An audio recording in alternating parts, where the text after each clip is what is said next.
Bonjour à tous et bonjour à toutes. Est-ce que vous allez bien? Oui. On ne vous entend pas en fait. On peut tous s'applaudir quand même pour se motiver.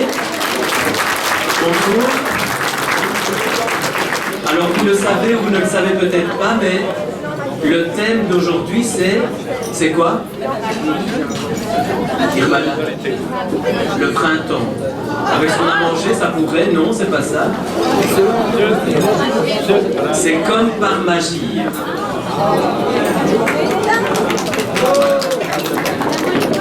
Alors, en fait, un beau jour,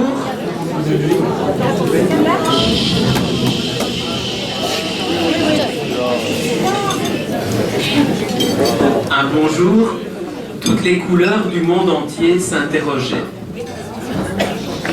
Elles étaient vraiment désespérées, car elles avaient l'impression de ne servir à rien.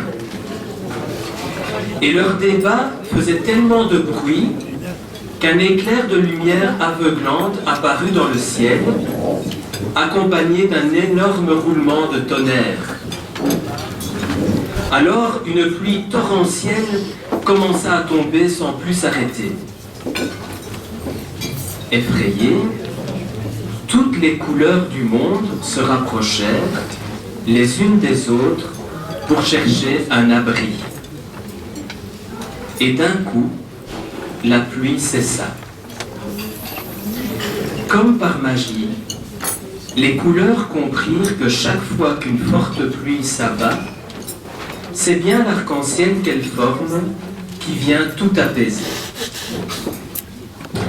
On le voit tous les jours à l'entraide. Thomas, Odile, Jean et les nombreux bénévoles sont confrontés aux détresses du quotidien.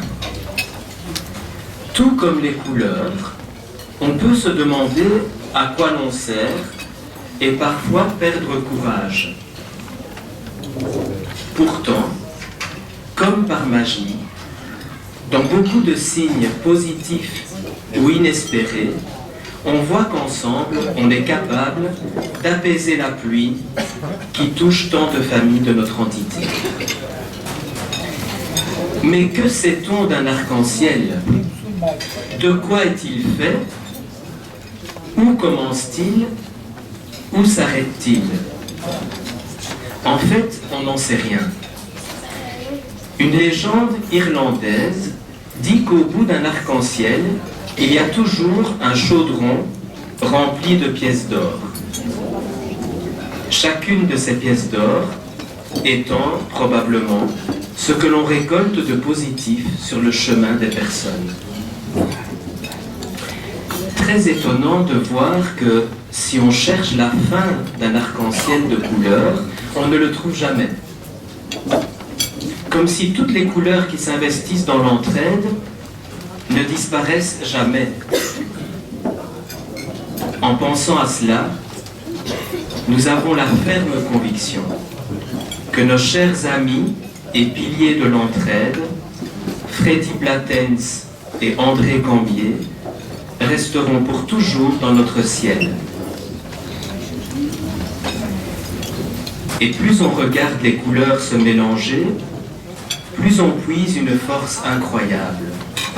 On voit la paroisse catholique de Courcelles, avec les chers abbés Claude, Antoine ou Dany Pierre.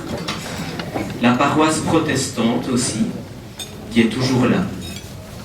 On voit beaucoup d'amis, de nombreux bénévoles, le Rotary et beaucoup de donateurs.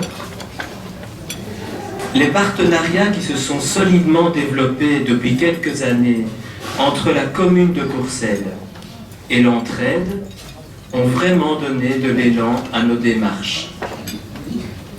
Dans cet arc-en-ciel qui ne finit jamais, on y voit alors une bourgmestre, des échevins et des conseillers communaux de toutes les couleurs qui sont parmi les plus sympathiques de la région. Je vous invite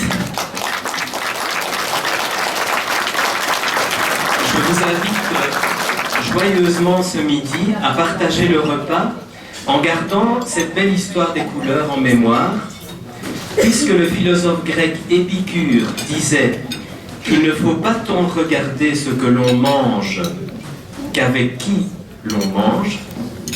Nous allons déguster les bons plats du Germoir avec ceux qui, à leur façon, sont les indispensables couleurs de notre arc-en-ciel magique.